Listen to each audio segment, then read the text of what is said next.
آئندہ مالی سال 2026-27 کے لیے 18,500 ارب روپے کا وفاقی بجٹ ایوان میں پیش۔ وفاقی وزیر خزانہ محمد اورنگزیب نے اپوزیشن کے شدید احتجاج کے باوجود بجٹ تقریر جاری رکھی۔ تنخواہ اور پینشن میں 7% اضافہ، اپنا گھر اسکیم کے لیے 71 ارب روپے مختص۔ مزدور کی کم از کم تنخواہ میں 10% اضافہ، تنخواہ دار طبقے کے لیے 4 سلیب میں ریلیف اور سپر ٹیکس میں ریلیف دیا گیا۔ آئندہ مالی سال 2026-27 کا وفاقی بجٹ ایوان میں پیش۔ مجموعی حجم 18,771 ارب روپے۔ وفاقی وزیر خزانہ محمد اورنگزیب نے اعداد و شمار ایوان کے سامنے رکھ دیے۔ وزیر خزانہ کا کہنا تھا کہ FBR کا آئندہ مالی سال کے 15,264 ارب روپے ہدف مقرر کیا گیا ہے۔ دفاع کے لیے 3,000 ارب، سود کی ادائیگیوں کے لیے 8,054 ارب روپے، سرکاری ملازمین کی پینشن کے لیے 1,169 ارب روپے مختص کیے گئے ہیں۔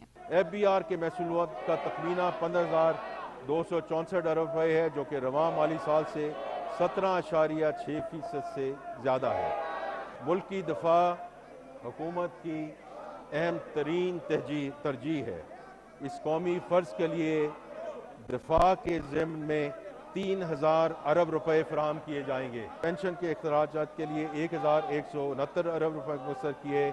وفاقی بجٹ میں 6 سلیب سے سپر ٹیکس ختم کرنے کا فیصلہ کیا گیا ہے۔ محمد اورنگزیب کے مطابق 50 کروڑ سے زائد آمدن پر عائد سپر ٹیکس شرح 10% سے کم کر کے 8% کرنے کی تجویز ہے۔ 22 سے 32 کروڑ کمانے والوں کے لیے سپر ٹیکس کی شرح 23% سے کم کر کے 20% کرنے کا فیصلہ۔ 15 سے 50 کروڑ سالانہ کمانے والوں پر 1 سے 7% سپر ٹیکس عائد تھا۔ جو تھادار 22 سے 32 لاکھ روپے کے درمیان سالانہ کماتے ہیں، ان کے ٹیکس کی شرح 23% سے کم کر کے 20% کرنے کی تجویز ہے۔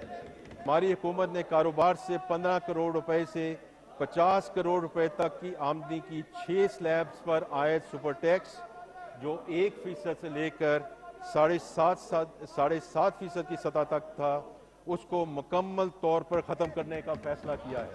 اسی طرح 50 کروڑ روپے سے زائد آمدنی پر سپر ٹیکس کی شرح 10% سے کم کر کے 8% کرنے کی تجویز ہے۔ وفاقی بجٹ میں تعمیراتی شعبے کو بڑا ریلیف دینے کا فیصلہ کیا گیا ہے۔ وزیر خزانہ نے کہا ہے کہ جائیداد کی منتقلی پر عائد ود ہولڈنگ ٹیکس میں بھی کمی، جبکہ فائلرز کے لیے جائیداد کی خریداری پر ٹیکس 2.5% سے کم کر کے 1.5% کرنے کی تجویز ہے۔ فائلرز کی جائیداد فروخت پر عائد ٹیکس 5.5% کم کر کے 2.75% کر دیا گیا۔ بجٹ میں برآمدی شعبے کو ریلیف دینے کا اعلان کرتے ہوئے IT برآمدات کی آمدن پر 0.25% رعایت میں 3 سال کی توسیع دینے کا بھی اعلان کیا۔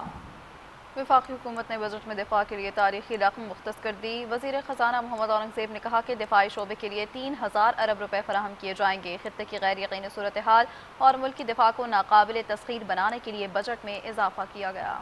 بھارتی جارحیت کو پاکستان کی جانب سے ایسا جواب ملا کہ پوری دنیا کو نوٹس لینا پڑا۔ مسلح افواج نے دشمن کو ایسا منہ توڑ جواب دیا کہ وہ چند گھنٹے میں امن کی بات کرنے لگا۔ آپریشن بنیان مرصوص کی کامیابی ہماری قومی تاریخ کا ایک روشن باب ہے۔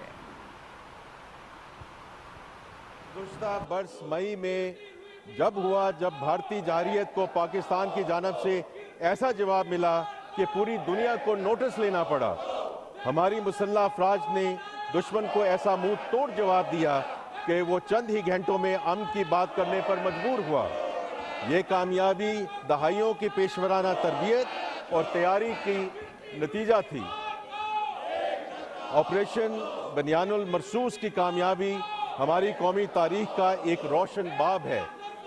آج دنیا پاکستانی دفاعی قوت کی معترف ہے۔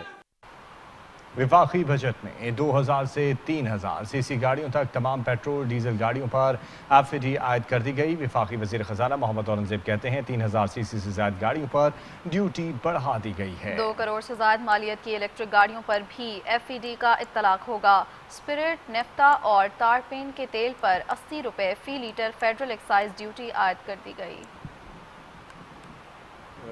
ہم پیٹرولیم بیسڈ سالونٹس، جن میں سفید اسپرٹ، پیٹرولیم نیفتا اور منرل ٹارپین آئل شامل ہیں، اسے 80 روپے فی لیٹر فیڈرل ایکسائز ڈیوٹی عائد کر رہے ہیں۔ جو گاڑیاں درآمد ہوتی ہیں اس میں 2,000 CC سے بڑی اور 3000 cc تک کی SUVs پر فیڈرل ایکسائز ڈیوٹی عائد کر رہے ہیں.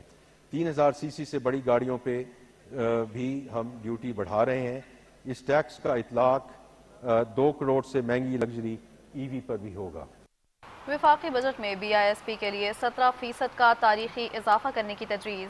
وزیر برائے خزانہ محمد اورنگزیب کہتے ہیں بے نظیر انکم سپورٹ پروگرام کا مجموعی بجٹ بڑھا کر 838 ارب روپے کرنے کی تجویز ہے. کفالت پروگرام کی کوریج بڑھا کر 1 کروڑ 20 لاکھ خاندان تک پہنچائی جائے گی. تعلیمی وظائف پروگرام کو وسعت دی جائے گی.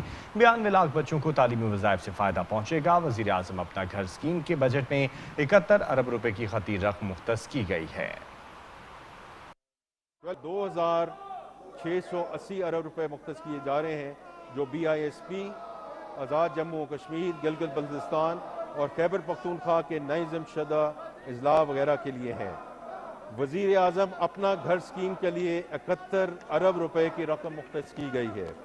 حکومت BISP کی فلیگ شپ انیشیٹو کی کوریج بڑھانے کا ارادہ رکھتی ہے. اس سے عملی جاملہ پہنانے کے لیے کفالت پروگرام کو 1 کروڑ 12 ملین خاندانوں تک پہنچایا جائے گا. تعلیمی وظائف پروگرام کو مزید وسعت دی جائے گی تاکہ تقریباً 92 لاکھ بچوں کو فائدہ پہنچایا جا سکے. وزیر خزانہ محمد اورنگزیب کہتے ہیں کہ جاری اخراجات سے آزاد کشمیر کے لیے 146 ارب روپے، گلگت بلتستان کے لیے 88 ارب دیے جائیں گے.